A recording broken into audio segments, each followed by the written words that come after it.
Lagi dengan Breakthrough Generation.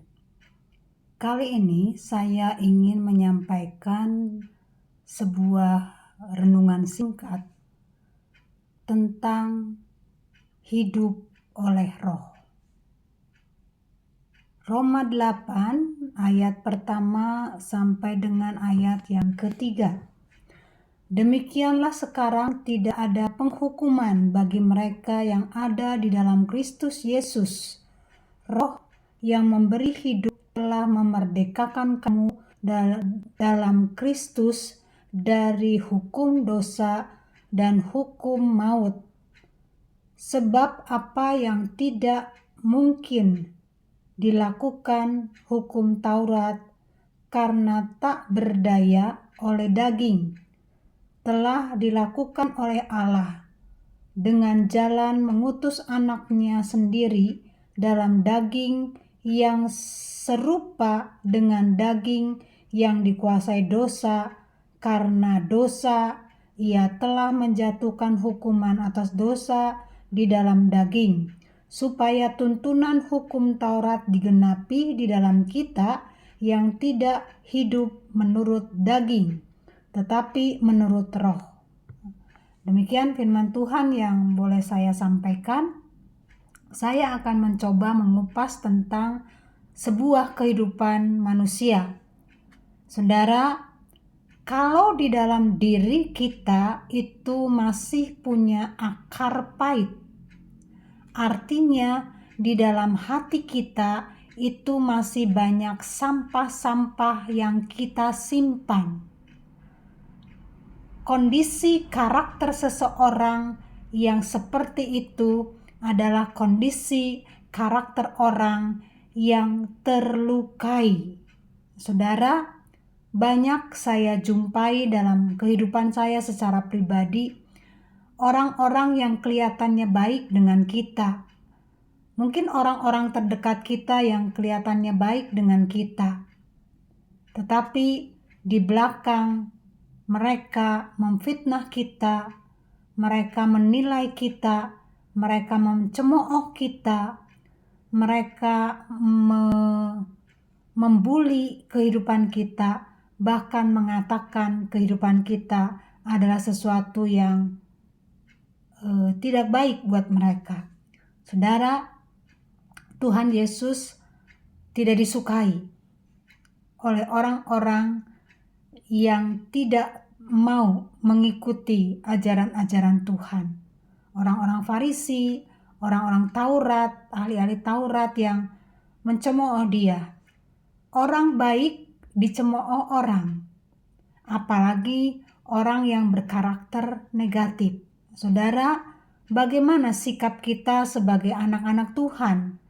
Tetaplah mengasihi mereka, tetaplah menjadi teladan untuk kehidupan mereka.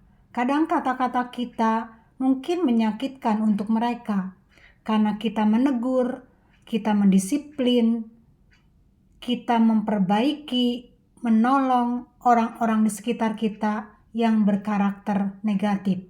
Tetapi akhirnya mereka membenci kita. Nah, kenapa ini terjadi? Karena kehidupan orang tersebut dengan kehidupan kita itu jauh berbeda. Orang tersebut hidup di dalam daging, sementara kita hidup di dalam roh. Dan pola pikir mereka, pola pandang mereka itu selalu melihat segi negatif dibandingkan segi positif. Saudara, jangan pernah engkau sakit hati dengan orang-orang yang berkarakter seperti itu. Tetapi kita terus menjadi teladan bagi mereka. Kita terus mendoakan mereka sampai pada titik tertentu mereka boleh menyadari bahwa kehidupan mereka adalah kehidupan yang tidak dalam perkenanan Tuhan. Saudara, banyak sekali yang kita jumpai. Orang-orang itu mungkin memfitnah kita, menganiaya kita, tetapi kita memberikan bless untuk orang-orang tersebut. Kita memberkati mereka. Kita tetap memberikan kasih bagi kehidupan mereka. Sampai kapan, saudara? Sampai Tuhan bekerja di tengah-tengah kehidupan mereka. Jangan pernah capek. Jangan pernah berhenti untuk bisa memahami karakter orang. Sebobrok apapun mereka, kita tetap berpikir positif dengan orang tersebut dan kita berusaha mengasihi mereka. Disitulah di mana Allah tinggal dalam kehidupan kita. Hidup kita akan penuh ucapan syukur. Walaupun pergumulan, tantangan, masalah yang kita hadapi belum dijawab oleh Tuhan, tapi hati kita tetap penuh dengan ucapan syukur. Saat hati kita penuh dengan ucapan syukur, damai sejahtera Allah itu tinggal dalam hidup kita. Saudara, jangan pernah engkau takut ditinggalkan orang karena fitnahan mereka, tetapi jadilah pengikut Kristus yang selalu memberkati mereka. Satu saat nanti mereka akan merasakan bahwa apa yang kita lakukan selama ini untuk mereka itu mendatangkan sesuatu yang positif. Kapan waktunya kita tidak tahu, tetapi ada saatnya kita akan menuai.